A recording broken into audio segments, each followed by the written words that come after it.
Hello everyone and everybody, boys and girls, you're watching Real Russia channel, the deepest insight into the real Russian life. My name is Sergey Baklykov and behind the camera, Igor Ivanov. Give me the camera and show yourself, man. Hi. I told you guys that Real Russia channel will never and nowhere go, so this is another episode of Real Russia channel. Now we're located in about 20 kilometers far from the city of Ufa, the capital of the Republic of Bashkortostan of Russia, where I live and spending the most of my time. We came to this village, which is called Shmitovo. One of our friends, Grigory, not Rasputin, but Vasiliev, Grigory Vasiliev, is living here. And that's one of his cars, the legendary Soviet Union car, VAZ-2102, VAZ-2102. You know, it's almost same as 2101, but 01 is sedan, and this is the station wagon. Look at this. Well, the car is a little dirt, but that's because it's already an autumn in Russia and kinda dirty all the time, especially in a village, and the car is in use kinda often. But just, you know, take it as it is. Anyway, I'm sure that today in this video we will get enough of imaginations about this legendary Soviet Union car. Back in 1966, the Italians from Fiat car factory came to the Soviet Union and met with the USSR scientists. That's when they decided to start producing these cars on the territory of the Soviet Union. Fiat 124 was taken as a prototype of this car, of the first model of VAZ 2101, 2102, and maybe it is now. This car seems like a, you know, like a classic car, and yes, we call these models like a classic models, but back in those days, Fiat 124 was awarded as the car of the year back in 1967. But in the Soviet Union, they have started producing these cars since 1970 to 1986. So the production cycle was kind of big, you know, 16 years. This one was produced in 1984, actually same year as I was born, and now we have it in almost original completation, besides these completely tinted windows and these wheels. The original wheels are 13 inches wheels, and these ones are 15 inches. And now let's get inside of this car, but before that let me tell about this mirror. This is a pretty small chromatic mirror that you can regulate only by hand. I really love this metallic handle here. Now when I can feel the weight of this door, I feel like it's pretty light, but you really need to make an effort to close this door completely. But maybe it's fair for all the cars of those days.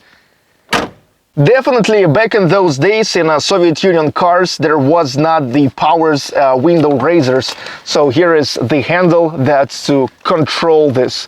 Not too much common thing for modern cars, you know, such a triangle form vent window that you can turn for almost 360 degrees. And you know, this is some kind of an alternative to the air conditioners. When you drive and place the vent window like this, the air flows right in your face. If talk about the door inserts, this is the cover, which is made of the leatherette. Not a leather, but leatherette. And now it's time to get inside of the car. Come on. You know, Igor, before you will sit down here, let's show the seats here. They are also, as the door insert, covered with the leatherette. And pay attention that they don't have the headrest. But anyway, they are kind of comfortable because they are pretty wide. Pretty wide. Okay, now sit down, man. First of all, let's start the inside story from this steering wheel. That's one of the main things in a car, right? Because that's what lets you to rule the car. This is an original VAZ steering wheel, and what is already seems like uncommon thing to me is that this is a thin steering wheel. I already got used to a more massive steering wheel because when you hold it, you like feel your car much better. But I guess this is just a question of habit. This steering wheel have no power steering, so not electric, not hydro. So actually this is mostly just a stick that leads to the wheels. Very minimalistic dashboard. From the left side we can see the fuel level. In the center of this speedometer that goes up to 160 kilometers an hour. Yes, in Russia we use kilometers, not miles. Under the speedometer, mileage, and from the right side, the temperature of the water. Even those here we can see 160 as a maximum speed. By the passports of this car, the maximum speed is 145. What about the rest of the dashboard panel? It is minimalistic too, and here we only have two duct works. This is where from air comes out, and that's where we can regulate it. This is actually the switch from cold to hot air, and this is the regulation of the level of each airflow. An ashtray, but Zhiguli have something else here, not an ash. I really love this wooden inserts. You know, it is reminds me the wooden inserts in a Moscow metro, you know, between the escalators. And that's an original Soviet Union radio receiver. Long waves, medium waves only. I'm not even sure that these days you can catch any radio station on this range, because now all the radio stations in Russia are in a frequency modulation that's FM range. All the classic models of VAZ have only manual transmission, and this is not the exception. That's how the handle of this looks like. And mostly such an early models of the VAZ cars have only 4 speeds in their manual transmission, and that's why even those by passport this car have a maximum speed of 145 kilometers. It's actually starting to be so loud at already about 100 kilometers an hour when you drive that speeds, and so you really feel like the car really requesting, it's begging you for the 5th speeds, and you feel like without this now your car will start just get off the grounds and fly away somewhere. And pay attention to the top of this handle of the transmission switch. Here we have the rose in a glass. And back in Soviet Union times, it was so much fashionable to have, the top of the handle like this. Really a pretty Soviet thing. The power lock located from the left side. Pedal unit is like everywhere. Here is pretty common. Clutch, brakes, acceleration. But what is really uncommon for the modern cars that we can see here is such a fuse box. When I used to have 2106, I remember that this fuse box really fucked my brain a lot. Once we have opened the bonnet, it's time to look at the engine section of the car. We open the bonnet not like in most of modern cars, from the right side to the left side, not from right to the left. This is something what is called gasoline aspirated engine. Here is carburetor and 4 valves. So this car is not too much powerful, only 64 horsepower, but anyway, this car makes what is requires to make from her. You know, the guys are saying that if you will learn how to fix this car, then you definitely will be able to fix any Russian car ever.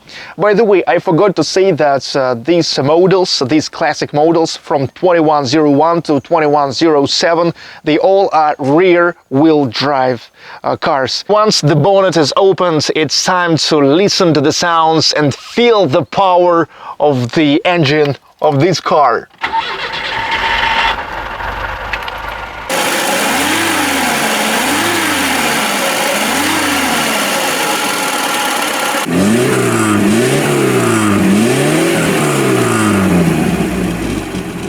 Definitely, I cannot say this is a pretty spacey car, but just normal. But what is the advantage of this Model 02 is that it has a huge trunk, and now we will look at that. But first, let's look at the back seats. They are pretty minimalistic, also without the headrest, and here never was the seat belts. The doors are almost the same. The only thing is that the doors have the ashtrays.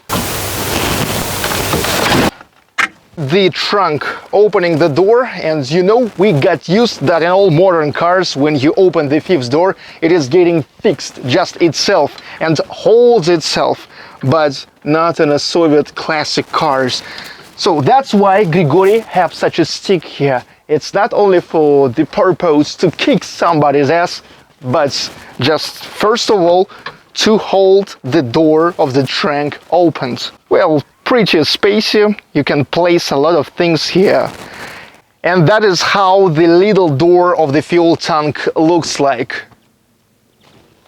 We have seen an interior of the car, exterior, inside of the engine section. Now I guess only time for a test drive. So let's get inside, let's feel the power of this car. Oh yeah. Nice. Just 4 years ago I used to have the car like this from the same family of the models, VAZ-2106, and now really excited to start this test drive because it brings back memories, nice memories. Okay, come on, let's go. Very nice. Now when I've got used to drive the foreign cars, first of all, I feel like the power steering is really not enough here. It's pretty not easy to turn the steering wheel when you're just standing or have a very slow speed.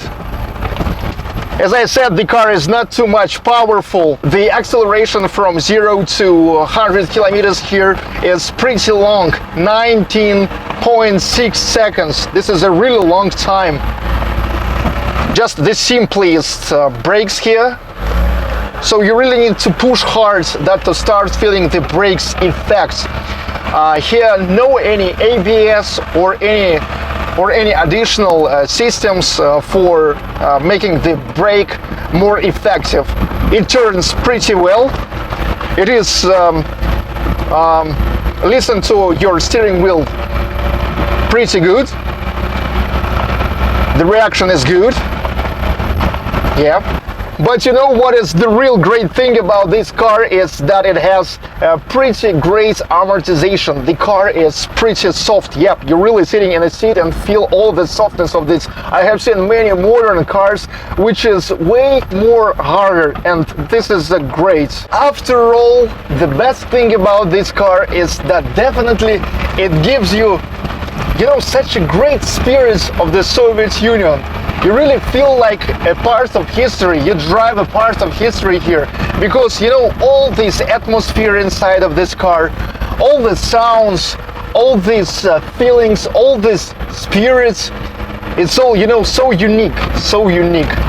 And really, if you want to feel the Soviet car history, car culture, you definitely need to try to drive the car like this. I enjoy this.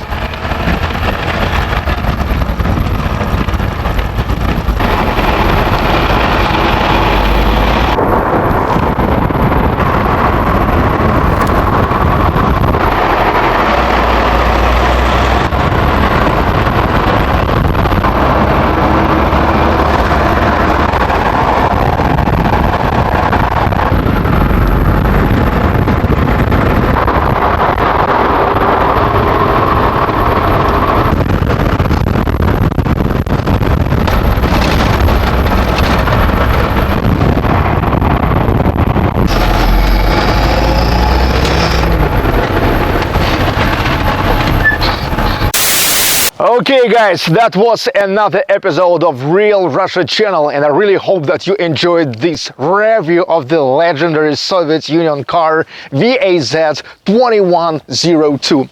Never forget to comment, like, and of course to subscribe, because our channel needs subscriptions. My name is Sergey Baklykov, behind the camera Igor Ivanov. See you!